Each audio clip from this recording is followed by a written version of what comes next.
We're leaving Albuquerque. It is less than a 4-hour drive to El Paso. We should stop by White Sands National Park and do a little tour around there. It's super, super cool.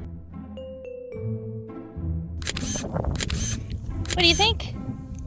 Yeah, toasty. Up there is where we lost the trail. We started going that way.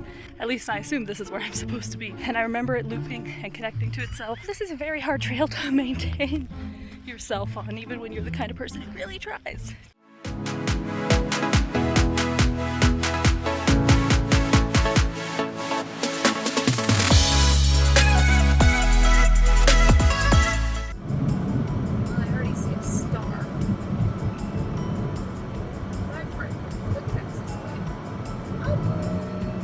Texas knows the Texas way.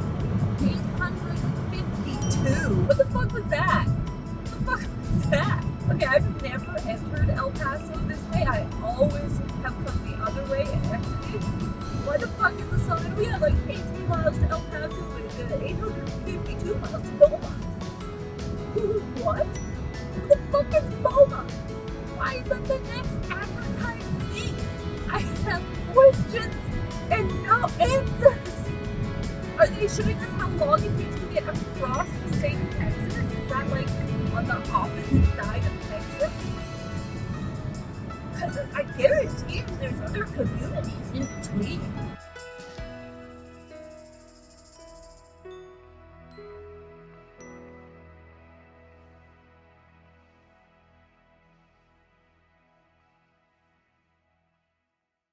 We made it to the Aloft in downtown El Paso, where we always stay when we come here because it's super convenient. I really should look at switching up to some other hotels that maybe aren't valet parking. But anyway, I'm gonna go check in. So excited to have a shower. We have stayed in this hotel before, but I've never gotten a king room, and it's kind of a funky layout and a very excited coconut as well. Are you happy? Happy? Yes. The bedroom area is very standard, definitely smaller than the 2 beds, which makes sense. But I do have a nice view, which I'm happy about. Check this out. This is quite unique. The bathroom goes on forever. Look how fucking long this bathroom is. Oh my god. If you gotta shit, you're shitting in a corner. And you can do it with a view. Right, Coconut? Right? Yeah, somebody is so happy to be out of the car. Yes. Let's go. Gigantic sink. Hello. Kind of a funky room, funky layout. I have to have a shower and do laundry. I haven't had time to shower yet because I just got my laundry in and ordered food. Turns out like all the decent restaurants close at 9 tonight, and it was already like 8:30 when I was trying to get change for the laundry for the bar because the front desk did not have any, but luckily there's a bar inside the hotel, so I had to just order food delivery now if I wanted anything good. But the guy at the bar, super nice, chill dude who apparently lived in Vancouver for a few years, so we were chatting quite a bit, gave me some tips on what restaurants to order from. Well, I ended up ordering from a bar close by downtown called like the Tap Bar, something like that. He said it's kind of a dive bar vibe, but very, very good food. So I ordered a Mexican plate #1, which is an enchilada and a taco. Let's see if it's just as good as he said it was gonna be, because he said it was pretty fucking fire food.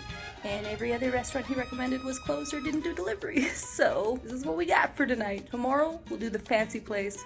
Very excited for that. Okay, I'm not gonna lie, that looks pretty fucking fire and I'm really excited about it. And I don't remember what it was. He said it wouldn't be too spicy, which probably means it's gonna be very spicy for me. Time to relax. See you in the morning. We're going to Mamacitas. I know I showed it off in the breakfast tour, but like, I really just want to go back to Mamacitas.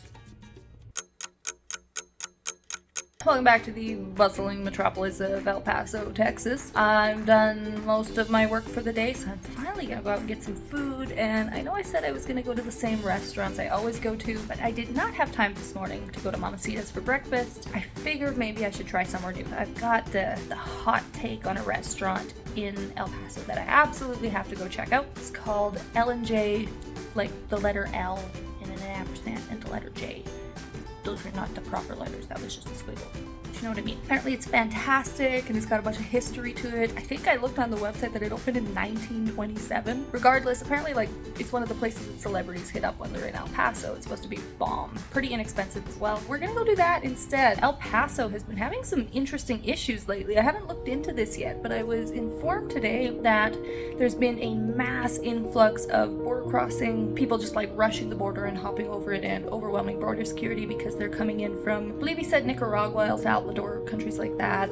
Not Mexico, but they're coming up from those countries because as of Thursday, there is some sort of asylum-seeking visa that is being repealed.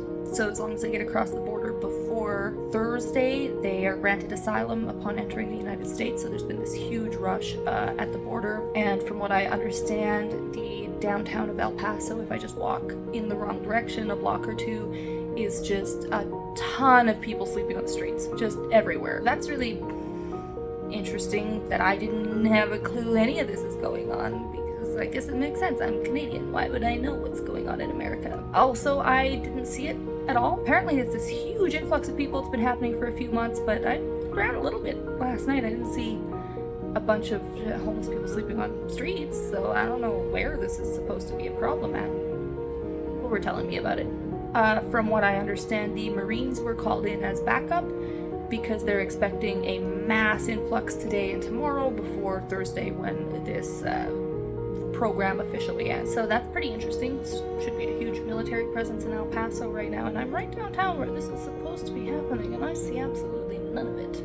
Maybe people overhype things. You know, they tend to do that. What do I have to do? I have to go to this restaurant. I have to calm down. I have to relax. I'm not relaxed. It's a stressful day. I have to calm down and go to a restaurant.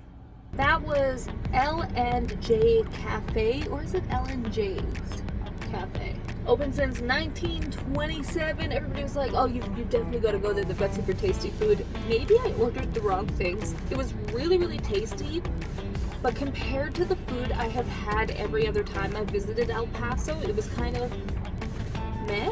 I don't know. It was good. Don't get me wrong. It was good. But El Paso has great food. So I was a little disappointed. I was in and out really fast because I suddenly got like massive anxiety spikes for no reason while sitting inside, and I was like, okay, I have to fucking leave now. Thanks, brain. Thanks for doing brain shit. That dip is actually a dip. It's supposed to be a bean and cheese dip. I know it looks like bread dough. It is the consistency of a really thick, like, bun dough.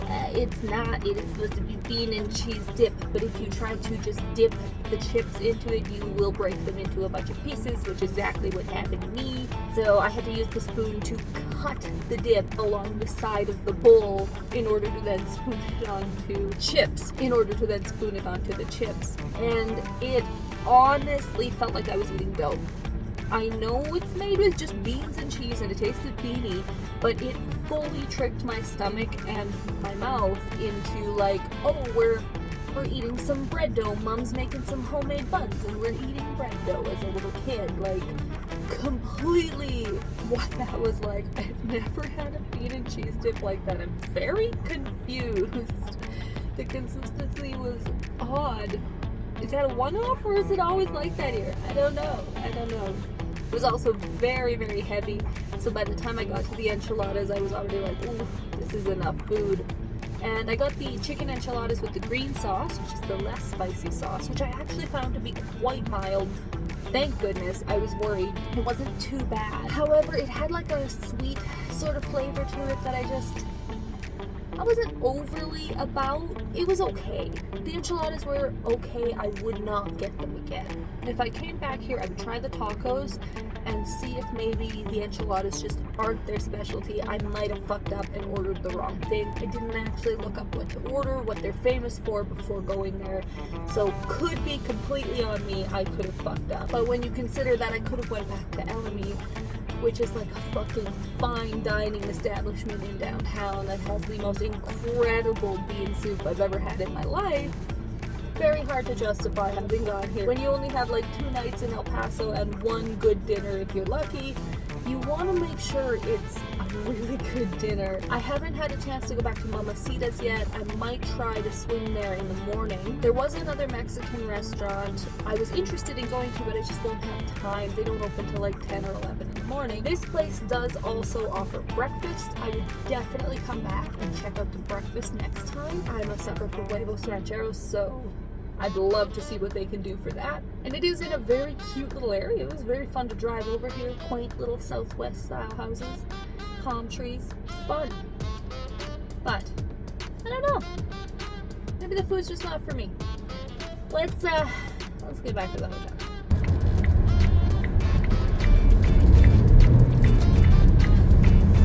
In a quarter mile, use the left lane to take the I-10 west ramp.